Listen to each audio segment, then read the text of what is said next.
ওরা টুপি না হলে নামাজ পড়বে না ভাই। মানে ওরকে গতরে যদি শার্ট গাঞ্জি কিছু না থাকে কোনো ব্যাপার নেই, কিন্তু টুপি লাগবে, মানে টুপি লাগবে ওরাকে। তো খেপার গতরে গাঞ্জিও নাই, শার্টও নাই, কিচ্ছু নাই, তহমন খান পিনা আছে। তো নমাজ যে শুরু করে এসে তো কী করবে, তখন দেখছে তো টুপি নাই, তখন তহমন খান পাছা দিকে উঠে আর মাথায় দিয়ে এলেছে।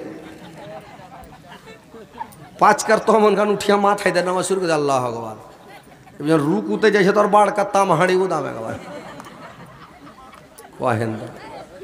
খেপাওয়ার হুঁশ নাই যে পাছা দিক উদামে জ্বর হুঁশ নাই, উ করেছে কি তহমন উঠিয়া মাথায় দিয়ে এলেছে। কত খেপার খেপা। এক খেপা করেছে কি বিহা পড়াইতে গেছে, তো বিহা পড়াইতে যে গেছে মুল্লি সাহেব, তো করেছে কি বেচারি জুব্বা গায়ে দিয়ে চলে গেছে, তাহলে আন্ডার প্যান্টও পিনেনি, পায়জামাও পিনেনি, মানে জুব্বা পায়ের কাছ থেকে কাঠখুরের কাছ থেকে তার কি পিনবে।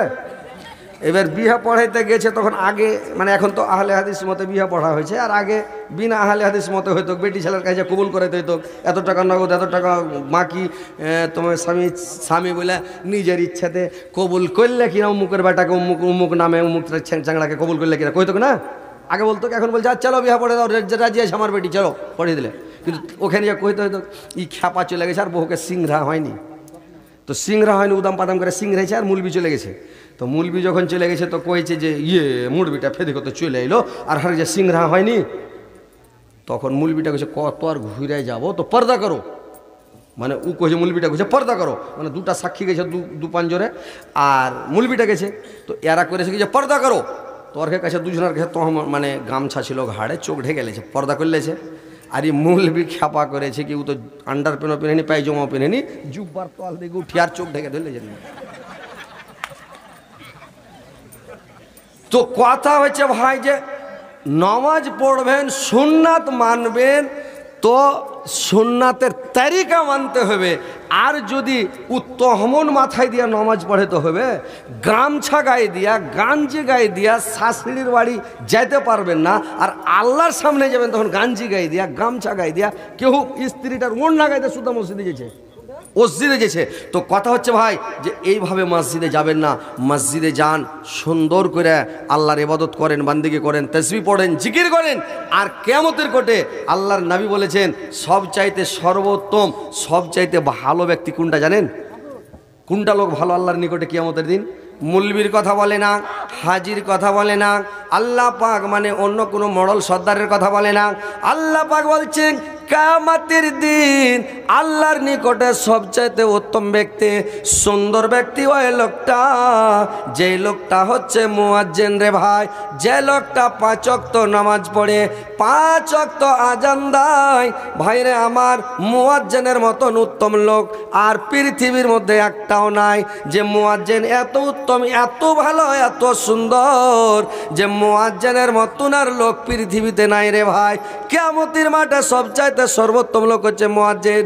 মুয়াজ্জিনের গলার আওয়াজ, কণ্ঠের আওয়াজ যত দূর যাবে, মাইকের আওয়াজ যত দূর যাবে রে ভাই, তো অত দূর পর্যন্ত গাছপালা, বাড়ি ঘর, জীব জন্তু, জানোয়ার, পশু পক্ষী, কীট পতঙ্গ সবাই সাক্ষী দিবে এই লোকটা সবচাইতে উত্তম, 5 ওয়াক্ত আজান দিত। আল্লাহর নবী বললেন এই লোকটা এত উত্তম, এত ভালো, এই লোকটা হচ্ছে মুয়াজ্জিন। পৃথিবীতে সবাই সাক্ষী দিবে, গাওয়া দিবে লোকটা ভালো, লোকটা হলো সুন্দর। তো 5 ওয়াক্ত আজান দেন রে ভাই, আজান দেন হুড়াহুড়ি করে। আর ইমাম হন মানে ইমাম হতে যাবেন না, মানে মেহমান বানকে খানা খানা, আর মুক্তাদি বানকে নামাজ পড়ে না। তো ভাই আমার, ইমাম হতে যাবেন না শর্ট করে, সবারই দায়িত্ব নিয়ে নামাজ পড়াতে একটা মাথায় দায়িত্ব থাকবে, হিসাব লাগবে। আর মুয়াজ্জিন হলো আজান দেন হুড়াহুড়ি করে, কাড়াকাড়ি করে আজান দেন। আর আজান দিবেন আপনি, আপনার মতন উত্তম লোক কিয়ামতের মাঠে আর কেউ হবে না, আপনি সবচেয়ে উত্তম লোক। আল্লাহর রাসূল বললেন যে আপনি আজান দিবেন, তো আজান যখন দিবেন তো যতগুলো লোক আপনার আজান শুনে নামাজ পড়তে মসজিদে আসবে, প্রত্যেকটা লোকের মাথা পড়তে আপনি নেকি পাবেন রে ভাই, প্রত্যেকটা লোকের মাথা পড়তে নেকি পাবেন। আর যতদূর আপনার আওয়াজ গেল সবাই তো কিয়ামতের দিন সাক্ষী দিবে, অন্য কারোর ব্যাপারে সাক্ষী দিবে না ভাই, কিন্তু মুয়াজ্জিনের ব্যাপারে সাক্ষী দিবে, বুঝতে পারছেন? তো আজান দিতে মানুষ পাছে উঠছে, আজান দিতে মানুষ অবহেলা করছে, আজান দিতে যায় না। আল্লাহর রাসূল বললেন যদি এরা আজানের ফজিলত জানত, হুড়াহুড়ি করে আজান দিত, মানে তার লাটারি করে দিতে হলো আজান দিত, কিন্তু হুড়াহুড়ি করে আজান দিত। আল্লাহর নবীকে সাহাবীরা বললেন ইয়া রাসূলুল্লাহ, নবী গো আমরা যে আজ মানে আজান তো দিবে একজন, তো আমরা কি করে নেকি পাবো বলেন তো? আল্লাহর নবী বললেন তোমরাও নেকি পাবে, আজান দিবে মুয়াজ্জিন, কিন্তু যখন মুয়াজ্জিন আজান দিবে তখন তোমরা কি করবে? মুয়াজ্জিনের আজান দিবে তখন তোমরা কি করবে? ওর আজানের জবাবটা দিবে।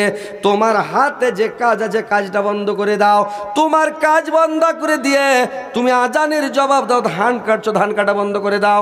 মেয়ে ছেলেরা বেড়ে বানা বন্ধ করে দাও। কেঁথা সিলাইছ, পাকা বুনাচ্ছ, এগুলা কাজ বন্ধ করে দাও। ভাত রান্না করছো, তুমি একটু বসে থাকো আর আজানের দিকে ধ্যান দাও, আর আজানটাকে ধ্যান দিয়ে আর জবাব দাও। আজান যখন জবাবটা দেওয়া হয়ে যাবে তারপরে তুমি দুরুদ শরীফ পড়ে নাও। একবার যে দুরুদ শরীফ পড়ে নাই ভাই, ওর উপরে 10 বার আল্লাহর রহমত বর্ষণ হয়। তো আপনি দুরুদ শরীফ একবার পড়লেন, তারপরে আপনি ওয়াসিলার দোয়াটা পড়লেন, আল্লাহুম্মা রাব্বা হাযিহি দাওয়াতি তাম্মাত, এই দোয়াটা পড়েন, তাহলে আল্লাহর ওয়াসিলা আপনার উপরে ওয়াজিব হয়ে যাবে।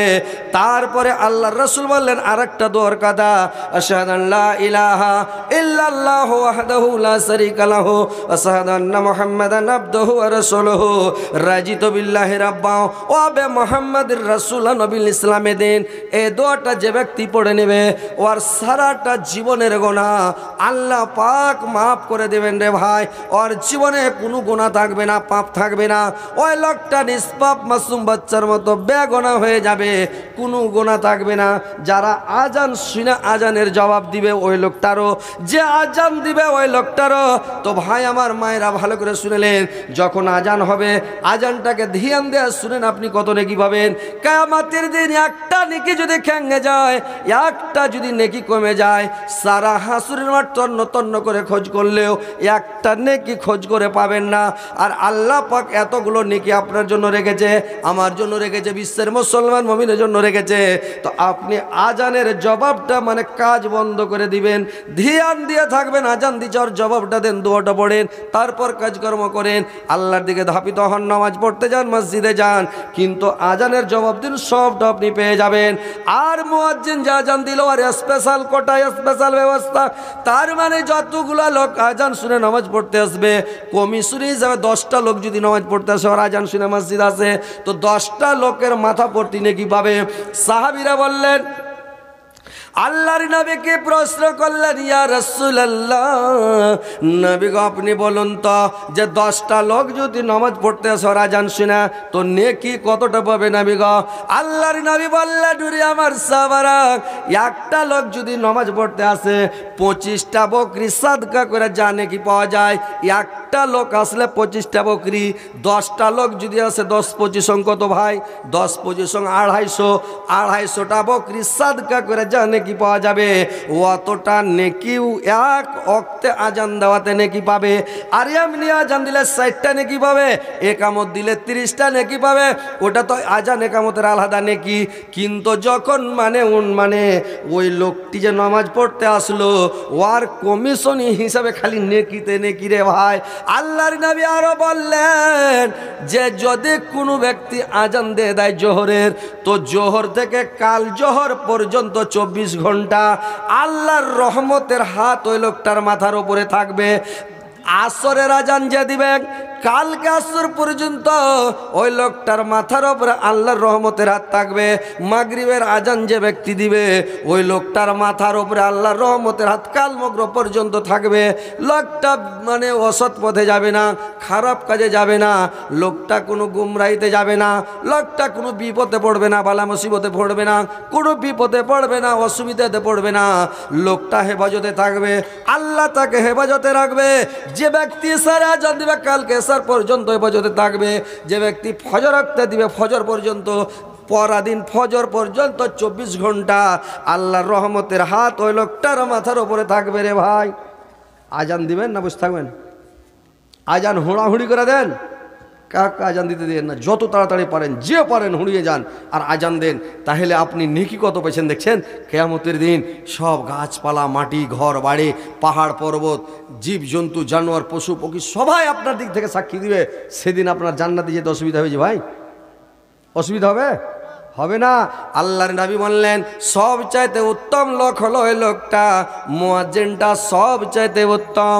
তোমরা মসজিদে আজান দাও বেশি বেশি করে, তোমরা তাড়াহুড়া করে মসজিদে যাও, আগে মসজিদে যাও, আর আজানটা তুমি তাড়াতাড়ি করে দাও। আজান দাও।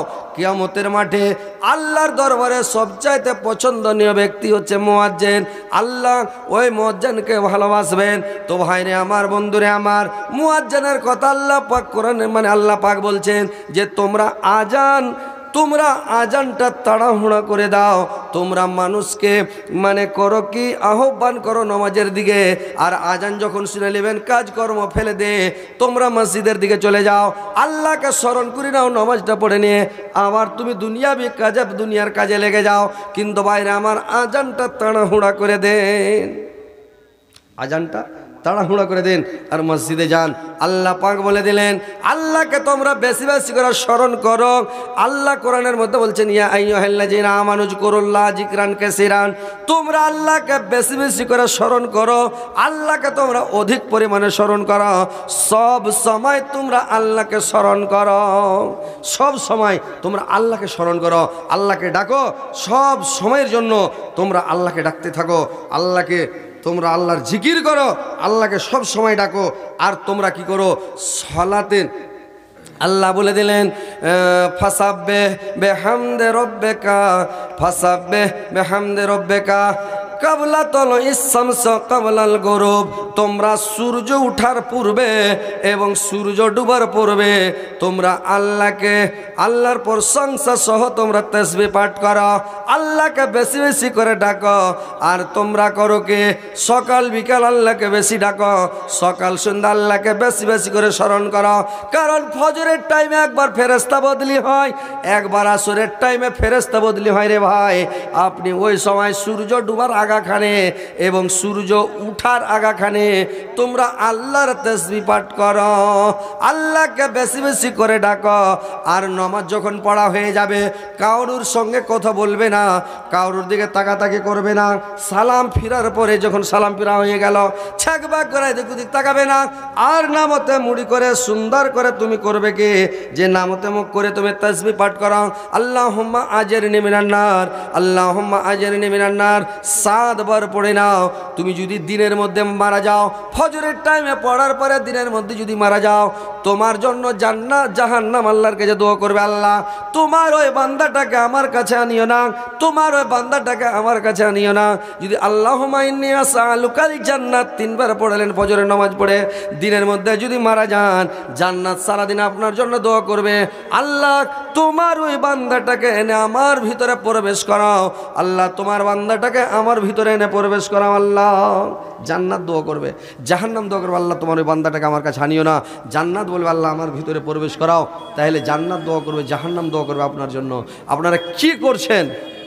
মসজিদে যে নামাজ পড়লেন আর সালাম ফিরলেন আর মারলেন দৌড়, সালাম ফিরা বসলেন আর গল্প গুজব মসজিদের মধ্যে গল্প শুরু করে দিলেন।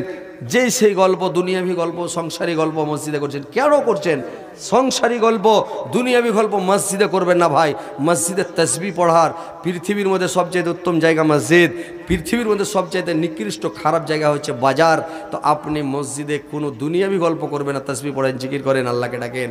আল্লাহর নবী বললেন তোমরা 7 বার পড়ো আল্লাহুম্মা আজিরনি মিনান নার, 3 বার পড়ো আল্লাহুম্মা ইন্নী আসআলুকাল জান্নাত।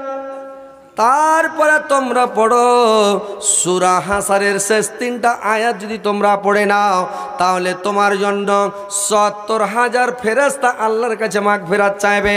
ভাইরা আমার, বন্ধুরা আমার, 70,000 ফেরেশতা আল্লাহর কাছে দোয়া করবে, আল্লাহ তোমার ওই বান্দাটাকে ক্ষমা করে দাও, তোমার বান্দাকে মাফ করো। হাজার হাজার লোক যদি 1000 লোক একটা কথা বলে, আর একটা ফেরেশতা যদি একটা কথা বলে, তো ফেরেশতার কথাটার বেশি দাম, ফেরেশতার কথাটা আল্লাহ বেশি গুরুত্ব দেবে ভাই। আর এই লোক হাজার হাজার লোকের কথাটা গুরুত্ব কম দিবে, কারণ আমরা হচ্ছি মাটির মানুষ, আমরা হচ্ছে মাটির জাত। আল্লাহ আমাদেরকে তৈরি করেছে, আমাদের ভুল হবে, আমাদের ভ্রান্তি হবে। আল্লাহ আমাদেরকে ভুল দিয়ে তৈরি করেছে। কুল্লু বানি আদমা খাত্তাউন ও খায়রুল খাত্তাইনা তাওয়াবুন। আমাদের বৈশিষ্ট্য হলো ভুল করা, অন্যায় করা, পাপ করা, গুনাহ করা। ফেরেশতার বৈশিষ্ট্য ভুল করা নয়, ফেরেশতার বৈশিষ্ট্য হলো মানে আল্লাহকে স্মরণ করা। ফেরেশতার কাজ হলো আল্লাহ যেটা বলবে ওটাই মানবে, এক চুল বরাবর এদিক ওদিক করবে না রে ভাই। তো ফেরেশতার কথাটা বেশি মানবে। যেদিন হযরত আদম আলাইহিস সালাম, যেদিন হযরত আদম আলাইহিস সালামকে যখন জান্নাত থেকে বের করে দিয়েছিলেন, জান্নাত থেকে যখন বের করে দুনিয়াতে নামিয়ে দিলেন, আদম আলাইহিস সালাম কাঁদতে লাগলেন, মা হাওয়া কাঁদতে লাগলো। মা হাওয়াকে জিদ্দার ঘাটে বাবা আদমকে স্মরণ দিবে যখন ফেলে দিল রে ভাই, দুইজন দুই জায়গায় যখন কাঁদতে লাগলো, কাঁদতে কাঁদতে কেউ বলেছে 40 দিন পর্যন্ত কেঁদেছিল। কাঁদার পরে 40 দিন কাঁদার পরে এইবার তখন করলো কি, আদম আলাইহিস সালাম শুকিয়ে কঙ্কল হয়ে গেল, চেহারা কালো ঝাওয়া হয়ে গেল, আর আদমের দিকে তাকা যায় না, দেখা যায় না। ফেরেশতারা তখন আল্লাহর দরবারে কাঁদতে লাগলো, দোয়া করতে লাগলো, আল্লাহ তুমি হযরত আদম আলাইহিস সালামকে তৈরি করলে, সর্বের সর্বা বলে আশরাফুল মাখলুকাত বলে টাইটেল দিলে, আর তুমি 18,000 মাখলুকাতের মধ্যে উত্তম মাখলুকাত বলে ঘোষণা করলে। আল্লাহ তুমি আমাদেরকে তাকে আমাদের দ্বারা সাজদা করিয়ে নিলে, মানে সম্মানের সাজদা, আর সিজদা করিয়ে নি আল্লাহ আবার আদম আলাইহিস সালাম একটা ভুল করে ফেলেছে। ওকে গন্ধম খেতে মানা করেছিলেন, গাছের কাছে যেতে মানা করেছিলেন, ওলা তাকরাবাহা যে সাজারাত ফাতাকুনা মিনাজ জালিমিন, তুমি গাছটার নিকটবর্তী হয়ে না, তো তুমি ফাতাকুনা মিনাজ জালিমিন, তুমি জালেম হয়ে যাবে। তো ভুল করে গাছটার কাছে চলে গিয়েছে, কিংবা ফলটা খেয়ে নিয়েছে। যদি একটা ভুল করে দেয় আল্লাহ, একটা ভুলের কারণে আদমকে এত কষ্ট দিয়েছে, এত সাজা দিয়েছে আল্লাহ, কেঁদে কেঁদে কঙ্কল হয়ে গেল, কালো হয়ে গেল, ঝামা হয়ে গেল। আল্লাহ তুমি আদমকে ক্ষমা করে দাও। ফেরেশতারা যখন দোয়া করতে লাগলো, আল্লাহ ফেরেশতার দোয়া কবুল করে জিবরাইল আলাইহিস সালামকে পাঠালেন। জিবরাইল আলাইহিস সালাম এসে বলল, ভাই আমার আদমকে বললেন, এই আদম তোমার আল্লাহর দরবারে কবুল হয়ে গেছে, আর তুমি কাঁদিও না, কিন্তু তোমাকে প্রত্যেক মাস 3টা করে রোজা রাখতে হবে। প্রত্যেক মাস তুমি যদি প্রত্যেক মাসে 3টা করে রোজা রাখো, তো 3টা রোজা রাখলে তোমার জীবনের গুনাহ মাফ, আল্লাহ তোমাকে ক্ষমা করে দিয়েছে। কিন্তু তোমাকে 13, 14, 15 কিংবা 14, 15, 16 তারিখে প্রত্যেক মাসে 3টা করে রোজা রাখতে হবে। আজ রাতে আদম আলাইহিস সালাম 3টা করে রোজা রাখতে লাগলেন ভাই। এখন যদি আপনারা মাসে 3টা করে রোজা রাখেন রে ভাই, 3টা রোজার ফজিলত এবং 3টা রোজার গুরুত্ব জানেন যে 3টা রোজার ফজিলত কত? 3টা রোজার ফজিলত কত জানেন? যে 3টা রোজা এখন যদি রাখি আমরা, আপনারা রাখেন প্রত্যেক মাসে 3টা, তার মানে 11 মাস। আর 1 মাস তো রোজা ফরজ, কিন্তু 1 মাস, এই 11 মাস যদি রোজা রাখেন 3টা করে, তাহলে কি হবে জানেন? একটা কাওয়া কতদিন বাঁচে জানেন? একটা কাওয়া কতদিন বাঁচে জি ভাই, জানা আছে আপনার? কেউ বলেছে একটা কাওয়া বাঁচে 700 বছর, কেউ বলেছে একটা কাওয়া বাঁচে 900 বছর। তো 700 বছর ধরেন কম করে, তো একটা কাওয়া যদি 700 বছর উড়ে যায়, তো একদিন তো লাগবে না আমার বাড়ি যেতে, এক বেলাও লাগবে না, মানে 100 কিলোমিটার আমার বাড়ি এখান থেকে, কিন্তু ধরে নেন যে ওকে এক বেলাও লাগবে না, উড়ে চলে যাবে। তাহলে ও ডিম থেকে বার হেলে উড়তে শুরু করে করতে করতে 700 বছর পর্যন্ত যদি উড়ে যায়, তো যত দূরে উড়ে যায় মরবে, অত দূরে আপনার কাছ থেকে জাহান্নামটাকে দূরে রাখবে, জাহান্নামের সাথে আপনার দেখা হবে না। মাসে যদি 3টা রোজা রাখেন, বুঝতে পারছেন? তাহলে 3টা রোজা কি রাখতে পারবেন না? ইনশাল্লাহ পারবেন। 30টা রোজা যখন রাখতে পারছি রমজান মাসে, তো মাসে 3টা করে, 3, 11, 33টা, 11 মাস 3টা করে রোজা রাখতে পারবেন না ভাই? কি ভাই, পারবেন কি না? ইনশাল্লাহ পারবো, বলেন যে ইনশাল্লাহ। ইনশাল্লাহ রাখেন, তাহলে ভাই অত দূরে জাহান্নামটাকে রাখবে। আল্লাহর রাসূল বলেছেন যে তোমরা 2টা জিনিসের হেফাজত করো, আমি তোমার জন্য জান্নাতের জামিন হয়ে গেলাম। কি 2টা জিনিস? 1 নাম্বার মুখের হেফাজত করো, গীপত করবে না, গুজব করবে না, মুখের হেফাজত করো। 2 নাম্বার তুমি লজ্জা স্থানের হেফাজত করো, জেনাতে লিপ্ত হবে না, জেনা করবে না। জেনা থেকে তুমি 1 নম্বরে বেঁচে থাকো। 2 নম্বর মুখের হেফাজত করো, গুজব করবে না, গিল্লা করবে না, লোকের শিকায়ত করবে না, লোকের বদনাম করবে না, লোকের দুর্নাম করবে না, ইয়ার গল্পর সামনে করবে না, ওর গল্পর সামনে করবে না, লোকের বদনাম শিকায়ত দুর্নাম করবে না ভাই। লোকের শিকায়ত করা, বদনাম করা, আল্লাহর রাসূল বলেছেন 2টা জিনিসে তুমি হেফাজত করো, তোমার জান্নাতের জামিন আমি হয়ে গেলাম। তুমি মানুষের বদনাম শিকায়ত দুর্নাম করবে না, মুখের হেফাজত করো, জিহ্বার হেফাজত করো, তুমি গীপত করবে না, আর তুমি লজ্জা স্থানের হেফাজত করো, জেনাতে লিপ্ত হবে না, আমি তোমার জান্নাতের জামিন হয়ে গেলাম। বুঝতে পারছেন?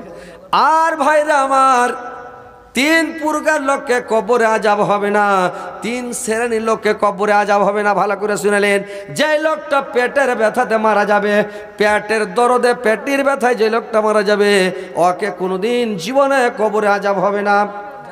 আর একটা লোক ভাই না আমার, শুক্রবারের দিন যে লোকটা মারা যাবে, জুমার দিন মারা যাবে, ওই লোকটাকে কবরে আযাব হবে না। আর একটা লোক, 3 প্রকার লোক, 2 প্রকার হলো, 3 প্রকার রে ভাই। আর একটা লোক, যে লোকটা প্রত্যেক দিন রাত্রিবেলা সূরা মুলুক তেলাওয়াত করবে, মুলুক সূরা পড়বে, ওই লোকটাকে গড়ে কোনোদিন আযাব হবে না। কিন্তু ভাই শুক্রবারে আপনি মরবেন কিনা আল্লাহ ভালো জানে, এটাও আপনার অজানা। আর আপনি পেটের ব্যথায় মরবেন না ব্যথাটা বুকের ব্যথায় মরবেন, না একটু নিচে দিকে ব্যথা নেমে গেল না মুখের ব্যথাতে মরবেন, আপনি কোন ব্যথাতে মরবেন এটাও গ্যারেন্টি নাই। আপনি যে কি করে মরবেন, কেমন হয়ে মরবেন আল্লাহ ভালো জানে। কিন্তু আপনার নিজের হাতে একটা আছে, কি পরিশ্রম করতে হবে, প্রত্যেক দিন সূরা মুলুক পড়তে হবে, 30টা আয়াত। এই সূরা মুলুকটা আপনি প্রত্যেক দিন রাত্রিবেলা পড়েন, আপনাকে গড়ে জীবনে কোনোদিন আযাব হবে না রে ভাই। পড়তে পারবেন কিনা ভাই? পড়তে পারবেন? তাহলে সূরা মুলুকটা পড়েন, কবরের আযাব থেকে বেঁচে থাকবেন। মুখের হেফাজত করেন, মানুষের বদনাম করবেন না, শিকায়ত করবেন না, দুর্নাম করবেন না, গীপত করবেন না, আপনি গীপত থেকে বেঁচে থাকেন। আর আপনি লজ্জা স্থানের হেফাজত করেন, জেনা থেকে বেঁচে থাকেন, আল্লাহ আপনাকে জান্নাতবাসী করবে ভাই। আপনি ঘরে বসে থাকেন আর আল্লাহর ভয়ে কাঁদেন, আল্লাহকে স্মরণ করেন। যেখানে মানুষ বসে থাকবে ওখানে যাবেন না, যেখানে 2-4টা লোক বসে আছে ওই জায়গায় আপনি যাবেন না। ওখানে গেলে বদনাম হবে, শিকায়ত হবে, দুর্নাম হবে, আপনার শিকায়ত হবে, বদনাম হবে, ওই জায়গাতে যাবেন না। আপনি যেখানে লোকজন থাকবে না ওখানে যাবেন। তো ভাই আপনি একাই থাকেন। তো কথা হচ্ছে যে আপনারা একটু আল্লাহর ওয়াস্তে কিছু দান করেন, এটা মসজিদের উন্নতি কল্পে জালসা নাকি। তো আল্লাহর ওয়াস্তে একজন ভাই আমার বেনামিতে 200 টাকা দিয়েছে, আল্লাহর একজন ভাই আমার 100 দিয়েছে, আর একজন ভাই 200 দিয়েছে, 2 লক্ষ 2 কোটি বলে গ্রহণ করো। আর একজন ভাই 100 দিয়েছে, 100,000 বলে গ্রহণ করো। আল্লাহ তার মনোদর্শ পূরণ করো, দীর্ঘ জীবন রাখো, সুখে শান্তিতে রাখো, ইমান আমানের সহিত রাখো, মরার পরে সুখময় স্থান দাও, কিয়ামতের পরে জান্নাত নসিব করিও গো মাওলা।